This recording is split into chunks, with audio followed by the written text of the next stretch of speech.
tutorial on having doors that open, or sliding doors that can open. Now what I've got here is a couple of doors Discord, and I'm on the Midjourney channel. Now what I want to do is I've created some doors here. This is the easiest way. You can design themselves, but for this exercise I just wanted a couple of doors that I can use, and so Midjourney was quick enough to do them for me really quickly. You can see the prompt that I used there. That's easy. Create a detailed image of a grungy factory sliding door in the steampunk style with a brutalist design style. 16:9 aspect ratio. Very simple. And it comes up with 4 of them. Somewhere up here. There's 4, and you isolate them out and do each one. You're probably familiar with that by now. If you're not, then let's do it. So, okay, I'll just put that down because what I ended up here with was this whole image. Now let me show you how to pull the doors out of that. It's really easy. Let's do a file, new, and I've got a YouTube thumbnail which is 1920 by 1080. And you're probably wondering, what's this got to do with Apple Motion? Well, that's the size of the view screen I'm working on in Apple Motion, 1920 1080. And most importantly for this one, transparent background, because I want those doors, when they open, to open on perhaps your logo sitting in the Final Cut Pro video that you're doing, or any other video. So let's create a document. Now there we go. Let's go to Navigator. We'll reduce that in size a little bit, and about the center of the screen. Maybe, oh goodness me. There we go. Now you can see that that doesn't have anything in it. But what I do have already, because I've created those doors there, there's a right door, there's the left, there's the right door, there's the left door, and there's the whole image. Now I'll just copy this one, because what I want to do is go to the one we're making, sit there and, oh, that's got the right door. Z, I'm really making a hash of this. Let's just put it in with this method, place. Now I'll go here, motion assets, where am I? I don't want motion assets, I want pictures. Now, there we go. There's one of the doors, and that's the door I've got. You can see that one there. Let's open that. Now you've got to watch out for Affinity because it does some strange things. You can see it hasn't quite got that. It's 1920 by 1076. So just go down to the bottom. And it's 1080, but it's 1927.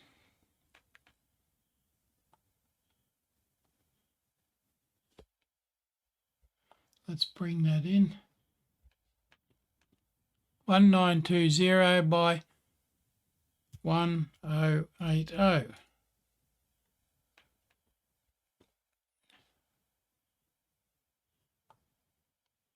Now we've got it centered. You can see the red and green lines and the vertical and horizontal axis there. 1920 1080. Let's just save that, because you don't want to have to keep doing this, and if you don't get it right,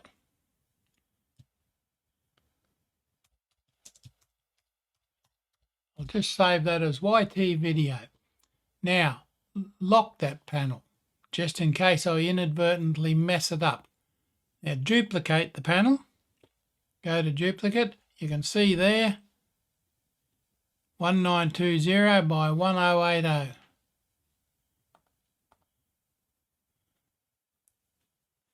Okay, now that's what we want. Very good. Now, what I want to do, we've got a couple of rulers here.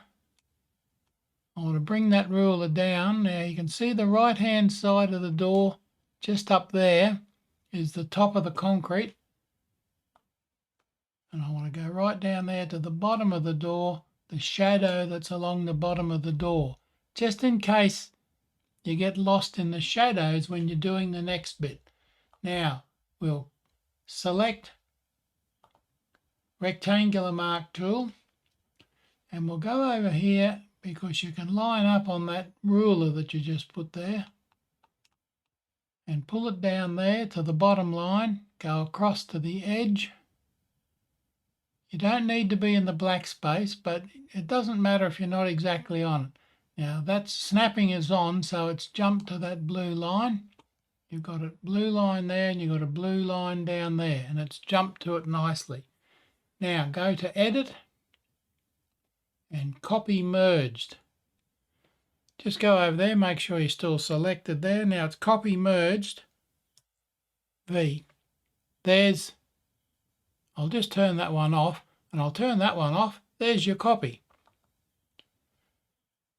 Let's rename that left door. Now we'll take that. It's not the same size, you see. Oh, look, what did I do? I did the whole thing. No, we don't want that. See how easy it is? Okay, let's do that again, because what I want is from there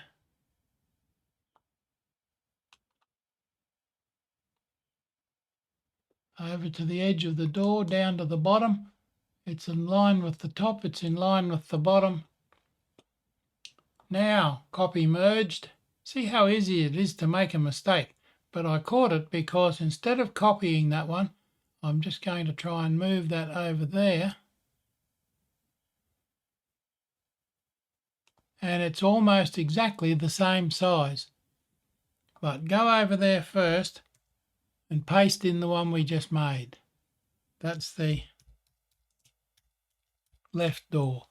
And we can see that that's the left door by turning that off. And you can see where I've got the right door marked out there. So we'll turn that back on. We've got that marked out there. Go to Edit, Copy Merged. Go over there, Control V, and it pastes it in, and we'll call that right door. So what we've got here is the outline and the two doors. Now what we need is that area there with no doors in it.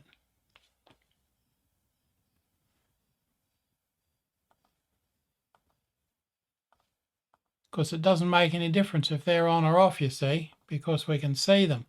But what we've got to do is select that one there. Now you can see that we've got left door and right door already cut out there. They're turned off at the moment because we don't need them on. Just turn them off there just to show you. And that's the door we're using. Now you can see, because I've got that one in highlight, that it's showing up as a blue line. That's okay, I don't mind that. But let's go to there, and all we've got is the guidelines there. Now the easiest way to get rid of those central doors, we go over there to Rectangle tool on the left hand side, select the rectangle. It'll probably come up white, I suspect, but that's all right, it always does. So we just go up here, snapping is on, so it's on that red line, which is where the doors were cut out. Go right across the whole thing, pull a rectangle out across the whole thing, and you can see the red dots on there. If you really wanted to be accurate, you could put vertical guides in there. So we'll just let that go and go across to the blend mode up the top here, top right hand side. Go down blend mode right till the bottom and select erase.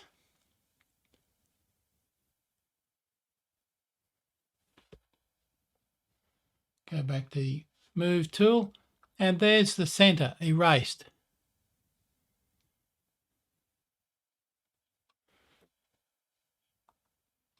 Now we can put a door in there, and we can put a door in there or not, as the case may be.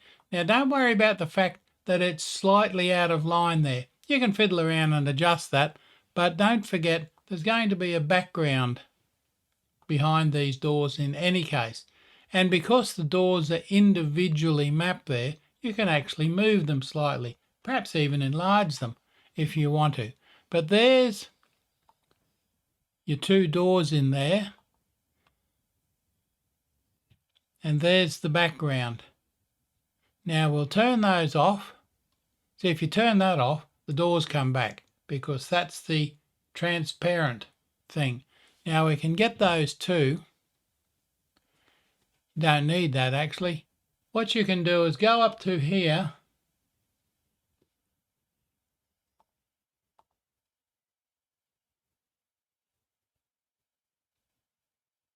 and I had it a moment ago. There we go. In the pixel persona thing there, go to merge and merge the selected. You can see I've got those two selected. There you go. There's your selected, there's your merged door, your empty doors. That, of course, is the full one, shows you where they are, and that's the empty one. Very good. So you can put a door in there, and you can put a door in there, or not, as the case may be. Okay, now that's it. That's stopped. So here it is in motion. These are all the bits that I've just been cutting out. You can see the grungy doors there and the gritty looking building that it's in. We've got the main building, which is there with the doors in place. The building structure, of course. Let's have a look there. This is in Apple Motion version 6.2. There's the right door. You can see it outlined there. And a link to the left door. The right door. Now this is not a tutorial on motion, but showing you how I've put it, the pieces together that I've cut out in Affinity from a graphic designed in Midjourney. There's the left door. Now you can see the area that's been cut out. Now it's a little expanded because of the motion that's involved in it. There's the left door panel, and it's been extruded to put an extrusion down the gap there. There's a colour solid background, which you can't see, but it's behind there, which shows up the entire thing, and a raw gritty landscape, which is in the back. Now there's the colour blend at the back. You can see its entire thing. If I turn off the image, the colour image, the raw gritty landscape image, it will just be that deep blue in there. But it's transparent, but you've got to turn it off if you want this door to open on a scene. Now let me show you how this runs. We'll go down here, click on that, and you can see the timeline ticking through till it gets to 4 seconds, and then the door starts to open. There's the door opening. These are the pieces we cut out in Affinity and you can use here. So you don't need to worry about sitting there and designing huge amounts of graphics yourself if your aim is to do something else other than the design of the graphics. Now it's all very nice to be able to do that, but it's all a matter of time, isn't it? Now there we go. We'll just set that back to the start again. And that's all the bits and pieces in that design. Isn't that marvellous? Okay, that's all for this exercise. I hope you enjoyed it, and I'll show you some more to do with this in a little while in the next video. So look forward to that. Please subscribe, check the thumbs up button, and you'll be advised when more videos are available.